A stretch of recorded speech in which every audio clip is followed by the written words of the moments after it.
Welcome back to Augmented Reality with the Merge Cube. So in this video, I'd like to show you how we use this My Classes section.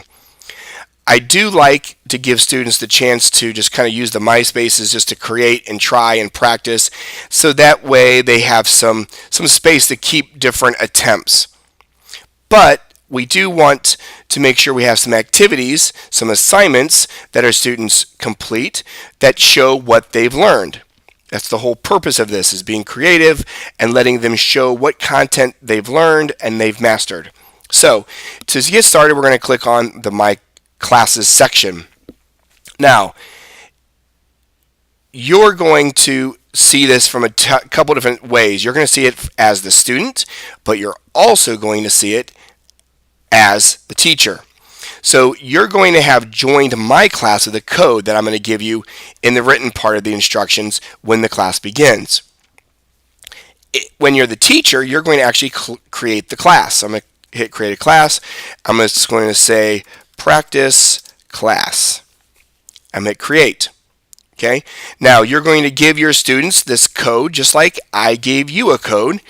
And when you're done doing that, the students will be added in. Now you're going to notice that there's no students in this because this is before our class has started. Once our class starts, I'll be able to get into the class that we're working with and see all of you. And once I do that, I can actually see your spaces, the My Spaces section, and I can see the activity that I'm going to show you right now.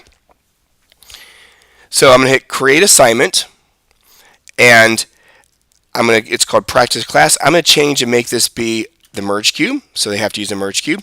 And I'm going to say practice activity. And here are the instructions. There we go. I'm going to continue.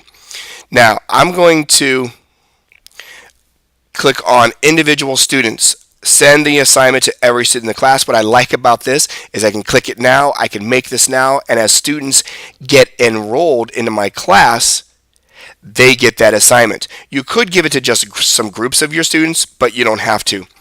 I like the individual students because it gives it to everyone.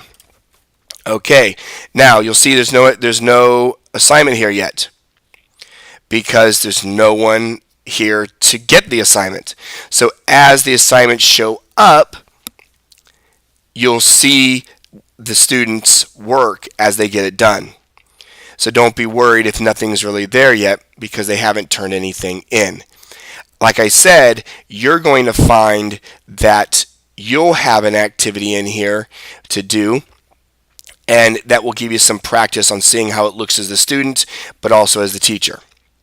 Okay, so again, that's the My Classes section. If I click on the My Classes section, it shows me this class, and you can have multiple classes here if you are doing things with maybe first period, second period, third period. If you're teaching junior high or high school, middle school, you might have just like social studies or different groups depending upon what you teach. So that's My Classes. Again, I like the MySpaces for just being creative and trying. I like the My Classes with the assignments when we really need something that we have to grade and put in the grade book for report cards, things like that we still have to do. So I hope that gives you a little bit of insight onto the My Classes. And next, I'll be showing you how you actually look at your augmented reality with your device.